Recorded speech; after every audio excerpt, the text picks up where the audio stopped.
चुनावों से पहले कायाकल्प का सपना बेचा और जीतते ही जमाना बदल देने के दावे किए। हर 5 साल में यही तो होता है। नमस्कार, स्वागत है आप सभी का। आपके साथ मैं हूं स्वप्निल। पंचतंत्र में आज बात बालोतरा जिले की। लोकल चेहरों के साथ लोकल मुद्दे पर होंगे वोकल। मुद्दा है पानी। गर्मी मानो आ ही गई है और पेयजल को लेकर त्राही त्राही मची है। जिम्मेदारों से पूछो तो कछुआ चाल योजनाओं का नाम लेकर चुप करा दिया जाता है। किस्मत में जवाब से समाधान तो नहीं मिलता, मिलती है तो प्रशासनिक और सियासी इतिश्री। आज इसी पर चर्चा करेंगे।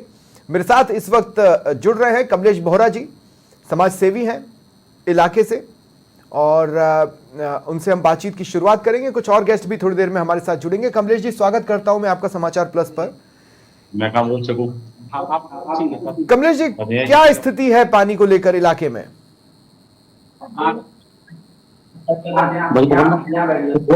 कमलेश जी, सुन पा रहे हैं आप मुझे? हाँ जी जी कमलेश जी, क्या स्थिति है पानी को लेकर इलाके में?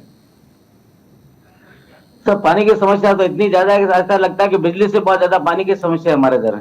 मैं पिछले इस 18 वार्ड जो कि कई बार चेंज होता रहता है, लेकिन जगह मेरी एक ही है।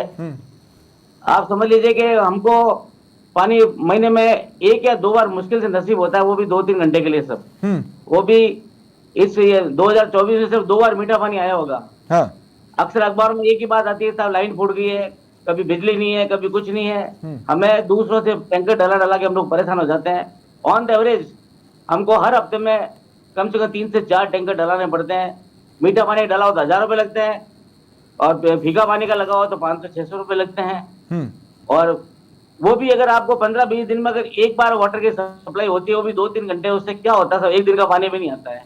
पिछले 2-3 साल से ये समस्या लगातार चल रही है। अब ये जो मार्च आया है और अब इनका 70 दिन का ये बिल्कुल कह रहे हैं कि नहर सफाई करनी है। हाँ। 70 गर्मी जो आएगी ये बंद हो जाएगा। ठीक है कमलेश जी, 2 मिनट में आपसे बातचीत जारी रखूंगा। एक बार फिर बालोतरा जिले के मुद्दे पर बातचीत आगे बढ़ाते हैं। समाजसेवी कमलेश बोहरा जी मेरे साथ लगातार जुड़े हुए हैं, और ओम प्रकाश सोनी संवाददाता वो भी मेरे साथ जुड़ चुके हैं। लेकिन कमलेश जी, आपसे बातचीत बीच में अधूरी रह गई एक ब्रेकिंग की वजह से। कमलेश जी, आप बता रहे थे कि टैंकर अगर मीठा पानी लो तो 1000 रुपए तक देना पड़ते हैं, और अगर सिंपल पानी लेते हैं तो 500 से 600 रुपए तक देना पड़ते हैं। महीने में कितनी बार ये टैंकर बुलवाने पड़ते हैं? लेकिन पानी की समस्या बरकरार महीने में 1 या 2 बार मुश्किल है। एक बार मीठा, एक बार खारा पानी और नसीब होता है, सिर्फ वो भी 2-3 घंटे के लिए था। उसके अंदर भी चारों तरफ से जो है वाटर बूस्टर लग जाते हैं खींचने के लिए। अगर वाटर बूस्टर से पानी नहीं खींचो तो आपको पानी की एक बूंद भी नहीं आएगी। तो कंडीशन ही हो जाती है सर।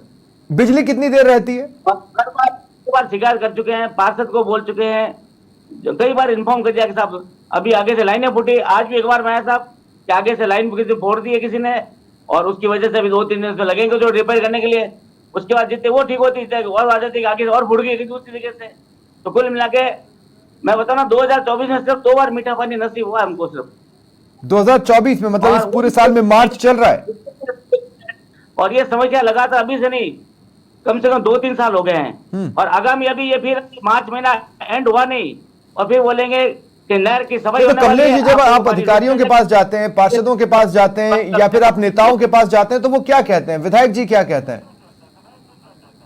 सब नेताओं तो कभी बोलोगे बस जल्दी काम, हम इसमें प्रयास करते हैं, बस जल्दी हो जाएगा आपका, बस ही किसी को बोलो एक ही बात आएगी आपको। सब चाहे नेता बोलो, चाहे अफसर बोलो, चाहे पार्षद बोलो, हर एक को एक ही लाइन है, बस हम इसमें प्रयास करते हैं, हमने आगे कह दिया है, बस वो करेंगे जल्दी से।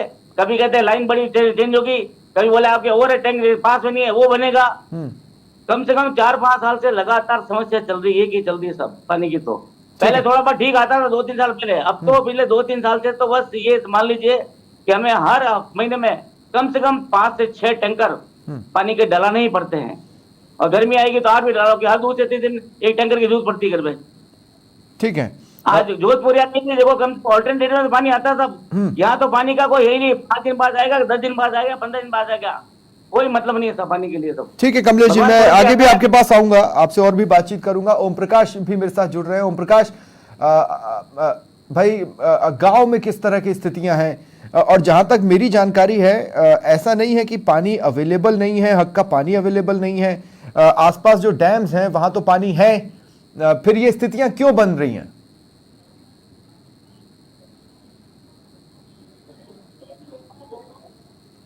ओम प्रकाश, आप म्यूट पर हैं, आप म्यूट हटा लें।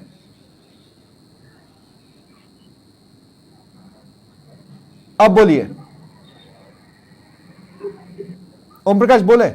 जी हाँ। स्वप्निल, आवाज आ रही है मेरी? जी जी जी बोले। जी स्वप्निल, आपको सुन पा रहा हूँ। आप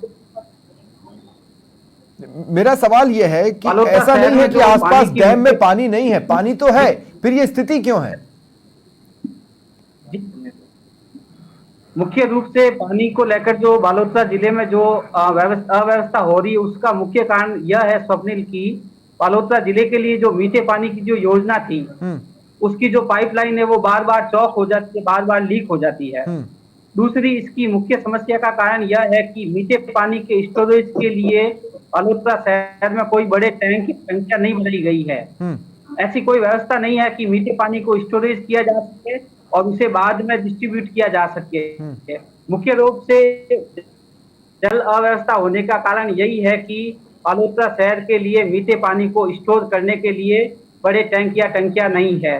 दूसरा मुख्य बिंदु यह है कि पूर्व में जिन जलकूपों से बालोतरा में जलापूर्ति होती थी, जो हालांकि वो खारे पानी होता था, लेकिन वो चालू हालात में होने पर मीठा पानी नहीं मिलने पर खारे पानी की आपूर्ति हो जाती थी। तो जो खारे पानी के जो ट्यूबवेल है पीएचडी के, वो पूर्ण रूप से भंगार हो चुके हैं, बंद हो चुके हैं। तो वैकल्पिक व्यवस्था के रूप में जो खारे पानी का जो दूसरा विकल्प है, वो भी पीएचडी को नहीं मिल पा रहा है। तीसरा इसका मुख्य कारण है कि जलदाय विभाग की जितनी भी पाइपलाइनें है, वो काफी पुरानी हो चुकी है। काफी पुरानी होने के कारण जलापूर्ति प्रॉपर नहीं होती है। इसके साथ ही ऐसे कई स्थान है जहां तक अभी पाइपलाइनें बिछी ही नहीं है। मुख्य रूप से कहीं ना कहीं कहा जाए तो जलदाय विभाग की जो उचित मॉनिटरिंग नहीं है, जलदाय विभाग के पास उचित प्लानिंग नहीं है, और कहीं ना कहीं पिछली गवर्नमेंट में जो जनप्रतिनिधि थे, उन्होंने भी पानी की आपूर्ति को सही करने के लिए जो उनको प्रयास करने थे वो नहीं किए गए। मुख्य रूप से बालोतरा जिले और शहर में जलापूर्ति बाधित होने का कारण यही है कि हालांकि अभी मीठा पानी आ रहा है, लेकिन मीठे पानी की पाइपलाइन जो मेगा योजना वाली लाइन है, बार बार फूट जाती है। फूटने की स्थिति में पानी नहीं मिलता है और पीएचईडी के पास में पानी स्टॉक नहीं होता है, तो शहर और गांव में सप्लाई नहीं हो पाती है। तो ओम प्रकाश मुझे एक बात और बताइए कि क्या बालोतरा का पानी नाचना में जमा हुआ नहीं है? जमा हुआ तो है, क्या वो इधर आ नहीं पा रहा है? कहाँ क्या क्या प्रॉब्लम है? और दूसरा ये रिफाइनरी और जल माफिया वाला क्या एंगल है?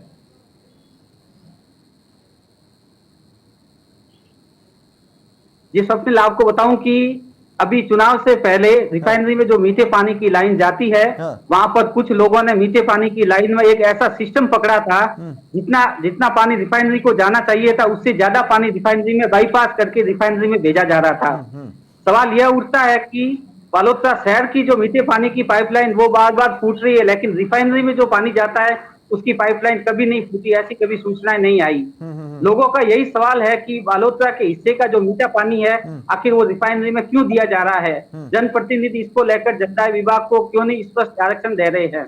पानी खूब है बालोतरा में, मेगा पेयजल योजना पोखरण, फलसून, मोहनगढ़ से आता है। कुछ समय पहले बायतू विधायक ने वो वाटर हेड है वहां का दौरा किया था, उन्होंने बताया था, मीडिया को बताया था कि जब इस परियोजना के टैंक भरे हुए हैं, पर्याप्त मात्रा में पानी है, तो आखिर बालोतरा जिले में पानी क्यों नहीं पहुंच रहा है? अभी सबसे शुरुआती तौर पे यही कहा जा सकता है, मीठे पानी की योजना है, उसमें पानी चोरी होता है और रिफाइनरी में जो जाता है वो बालोतरा जिले हिस्से का पानी है। इसके साथ ही कभी पिछली सरकार में यह भी तथ्य सामने आया था, जनप्रतिनिधियों ने मामला उठाया था कि मीठे पानी के जो एयर वाल है वहां से लीकेज करके, ठीक है, जल का कारोबार करने वाले। खास बात यह है कि हम लगातार साल भर जिला परिषद हो, पंचायत समिति हो या अन्य विभागों की बैठकें हो, उसमें बिजली और पानी जैसे मुद्दों को सुनते हैं और अधिकारी आपस में नूरा कुश्ती से लड़ते हुए नजर आते हैं। अजीब सी बात है, नाचना में अगर पानी है, मोहनगढ़ के डैम में पानी है, और आप सवाल पूछें तो कह देते हैं कि पंप चलाने के लिए जितनी बिजली चाहिए वो नहीं मिल पाती है। मदन राज चोपड़ा जी वरिष्ठ नेता हैं बीजेपी के, मेरे साथ जुड़ रहे हैं, और साथ ही तुलसाराम चौधरी जी सोशल मीडिया इन्फ्लुएंसर है। आप दोनों का भी स्वागत है समाचार प्लस पर। मदन राज जी, कहां दिक्कतें आ रही हैं और भजनलाल सरकार की 100 दिवसीय कार्य योजना में ये मीठे पानी वाला मुद्दा कहां है?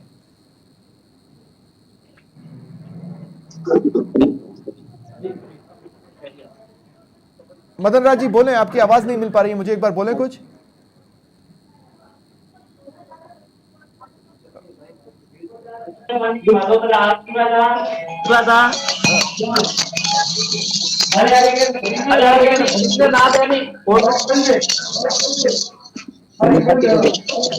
हाँ मदन जी बोले। भाई आवाज नहीं आ रही है? नहीं आ रही है, आप बोलिए तो सही। चलिए मदन राज जी तक शायद हम कम्युनिकेट नहीं कर पा रहे। तुलसीराम जी मैं आपके पास आ रहा हूँ। तुलसीराम जी, तुलसीराम, मदन जी आप सुन पा रहे हैं मुझे? आपकी आवाज आ रही है। मदन जी मैं पूछ रहा हूँ कि भजनलाल सरकार की ये जो 100 दिवसीय कार्य योजना चल रही है, उस 100 दिवसीय कार्य योजना में मीठे पानी को लेकर क्या रखा गया है? कहां पर है वो इस 100 दिवसीय कार्य योजना में? नहीं, इसमें बजट में प्रावधान रखा है। इस योजना के लिए कुछ राशि भी स्वीकृत हुई है और हमारे विधायक महोदय ने अभी 1 महीने पहले ही स्टोरेज के लिए एक प्रपोजल बना के भी भेजा है और 2-3 जगह ओवरहेड टैंक का भी भेजा है। नहीं मैं ये कह रहा हूं कि बार बार पाइपलाइन टूट जा रही है, उसका क्या? या अगर किसी ने अवैध कनेक्शन कर रखे हैं तो उसका क्या? अगर रिफाइनरी को गलत तरीके से पानी दिया जा रहा है तो उसका क्या? कनेक्शनों के लिए ही हम लोग अभी मिले थे प्रशासन में, 3-4 दिन कार्रवाई चली थी, काफी अवैध कनेक्शन कटे हैं, लेकिन ये वास्तव में मानना पड़ेगा कि समस्या है। मीठा पानी जिस तरह से मिलना चाहिए वो नहीं मिल रहा है। इसके लिए सरकार पूरी प्रयासरत है और ये जो ओवरहेड टैंक का निर्माण होगा इसके बाद में इस समस्या का स्थायी समाधान हो जाएगा। देखते हैं, चलिए ये भी देख लेंगे, इसका भी इंतजार करना अब नसीब में तो फिलहाल इंतजार ही है, समाधान कहाँ है। लेकिन तुलसीराम जी मैं आपसे पूछना चाहता हूँ, किस तरह की समस्याएं आती हैं लोगों के सामने, और अगर वो किसी तरह से अपनी बात को रखना चाहे तो क्या उन्हें सुना भी जाता है या उन्हें सही जवाब दिया जाता है? हेलो जी तुलसीराम जी। हेलो हेलो तुलसीराम जी सुन पा रहे हैं आप? हेलो सर, मेरी आवाज आ रही है? हाँ जी मैं सुन पा रहा हूँ, आप जवाब दीजिए। सर मेरा एक ये था कि ये जो पानी की पाइपलाइन बार बार टूटना, इसका मतलब जल माफियाओं द्वारा अपने निजी टैंकरों से पाइपलाइन को तोड़ के जल को रिफाइनरी एवं औद्योगिक में बेचा जा रहा है।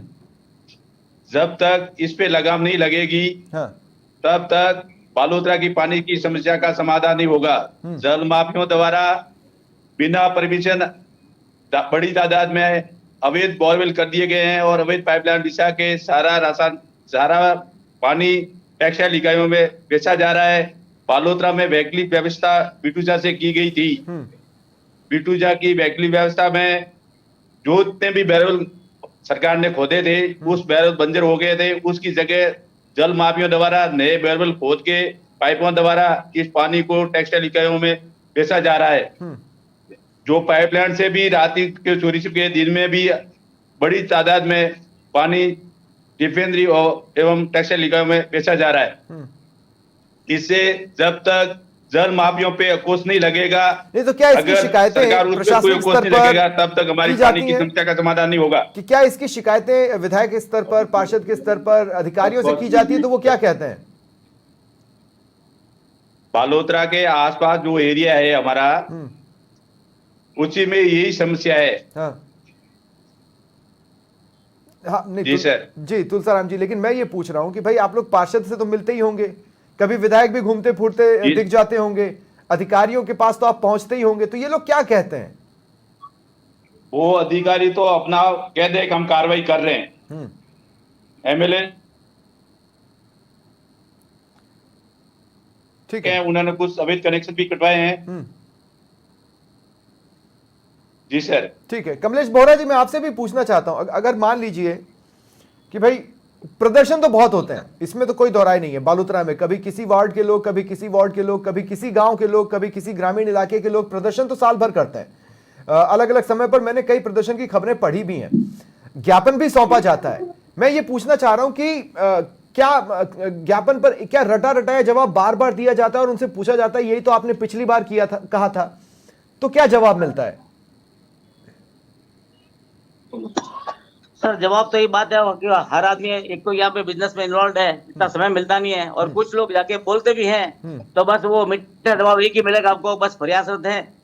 ये समस्या ओवरहेड वाली समस्या तो 2-3 सरकारें बदल गई उसके बाद से चल रही है, लेकिन पहले पानी फिर भी आता था सब, लेकिन अभी पिछले 2-3 साल से तो बहुत ज्यादा समस्या है। अभी ये जो आपने के सामने जो ये वाटर माफिया और इनके बारे में जो बात की, हमने भी अखबारों में पढ़ते हैं साहब, अभी 3-4 महीने पहले शायद भारतीय जनता पार्टी ने आंदोलन भी किया था एक बार कि सब इन सबको ये मटर माफिया को इनको पकड़ा जाए, ऐसा किया जाए। कुछ समय थोड़ा पानी वापस चालू हुआ, फिर वापस वही हालत हो जाते हैं। एग्जैक्टली हम लोग तो बाहर जाते नहीं, हम लोग तो शहर में रहते हैं। एग्जैक्ट पोजीशन तो आपको यहाँ के जो ऑफिसर्स लोग हैं या नेता लोग ही बता सकते हैं। तो मदन राज जी नेता बताएंगे लोगों ना, को बोलते मदन हैं राज जी तो बताएंगे। ये मदन राज जी, मेरा आपसे सवाल है, मदन राज जी, अगर आप मुझे बता पाए कि भाई विपक्ष में जब आप थे तो आपने जम कर प्रदर्शन किए और जल माफियाओं के बारे में बताया, रिफाइनरी के बारे में बताया। आज अब आप जब सत्ता में आ गए तो आप क्या ये बता सकते हैं कि हाँ जल माफिया हैं? क्या आप ये बता सकते हैं कि क्या उनके अधिकारियों के साथ साठगांठ है? क्या आप ये बता सकते हैं कि रिफाइनरी को हमारे हक का पानी दिया जा रहा है?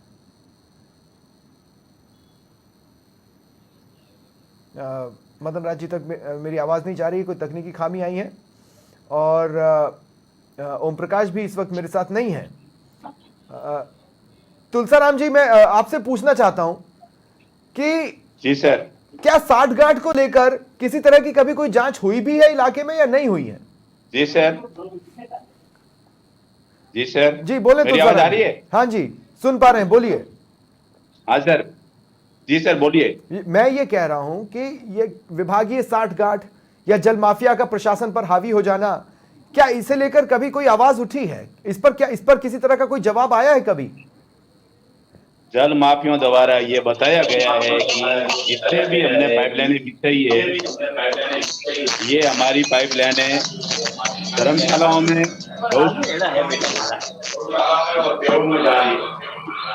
चलिए ठीक है। देखिए, मैंने कुछ टेक्स्ट चलाए हुए हैं लगातार। आखिर हमारे हक की चीज पर कौन डाका डाल रहा है और उस पर कार्रवाई कब होगी? ट्यूबवेल खराब पड़े जिसका मतलब है कि ऑल इज नॉट वेल, इसमें तो कोई दौराई नहीं है। समस्या गंभीर है। अब सवाल यही है कि वादावीर जो हमारे बीच में थे चुनावों के दौरान, वो कहां है? कल कैसे सुधरेगा जब पेयजल चोरी हो रहा है? बहुत बहुत शुक्रिया आप सभी का मेरे साथ जुड़ने के लिए और इस चर्चा में शामिल होने के लिए। यह था आज का पंचतंत्र। नमस्कार।